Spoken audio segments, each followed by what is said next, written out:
Well, the question really was the challenges and opportunities in a competitive marketplace. And what I was talking about was that airports have evolved because the business of aviation, of commercial aviation, has evolved.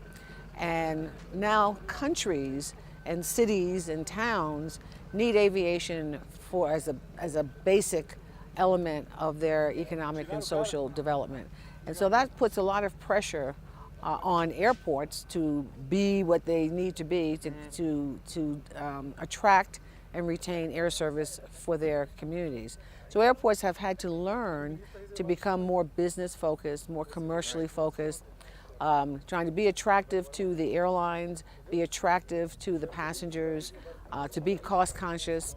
And the bottom line for all of us in commercial aviation is safety and security. So you have to take care of that. That's got to be a given. And then on top of that, you have to be economically and environmentally sustainable. Airports are in it for the long term. You know, you spend a lot of money to build these facilities, runways, and terminals, and they have to last you because you're going to be paying for them for a long time. So they have to last you. You have to maintain them. They're very expensive to maintain. If you think about these great big aircraft pounding on your terminal, if you think about all these feet of passengers in your terminal, aircraft pounding on your runways, feet on your terminal, cars on your roadway, requires constant maintenance. Where's the money to come from? Most governments around the world, they have other priorities. As important as aviation is, kind of the bleeding edge in their communities is schools and hospitals and roads. And so aviation, which has the possibility of paying for itself, especially if you have a large airport that can help out the smaller airports in the country. So they're leaving aviation to fend for itself, or at least airports to fend for themselves, to generate revenue on the aeronautical side. That's the charges that the passengers pay and the airlines pay, and then non-aeronautical revenue, which is the discretionary spending of passengers as they're using the facility, or even airport cities, which is using the land outside the airport for various commercial development purposes.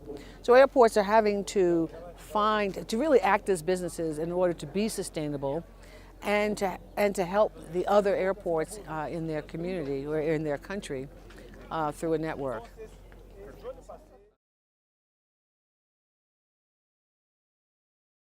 Latin America has to deal with growth.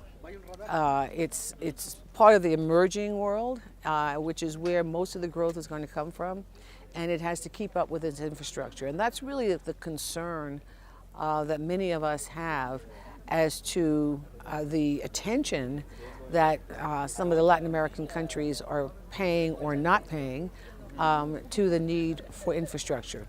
Again, they have these competing priorities in their own countries, roads, schools, and hospitals, and to some extent they're not realizing that getting some investment in their airports can help with the other problems. And one way of doing it, because we do appreciate that government, the government budget doesn't always allow for this.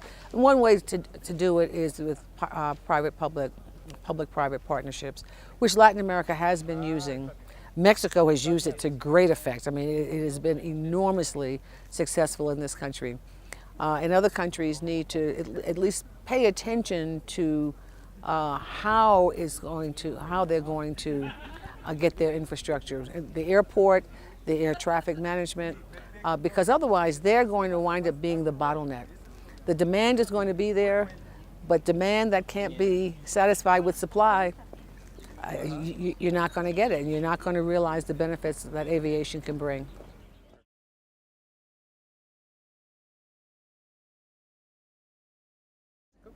Well, it could be.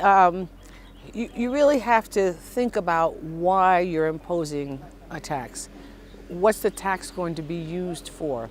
If it's to develop the infrastructure, if it's a fund to generate economic development, then it might make some sense, and it's related to what you're taxing.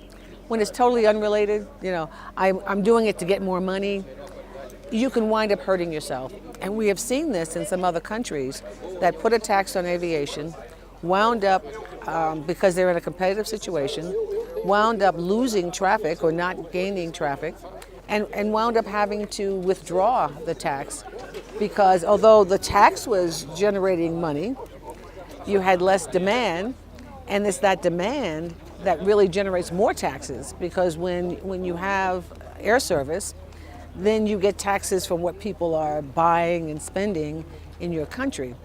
But if people choose to fly out of other places, because people have choices, then you always have to worry about why you're doing something and then test how is it going.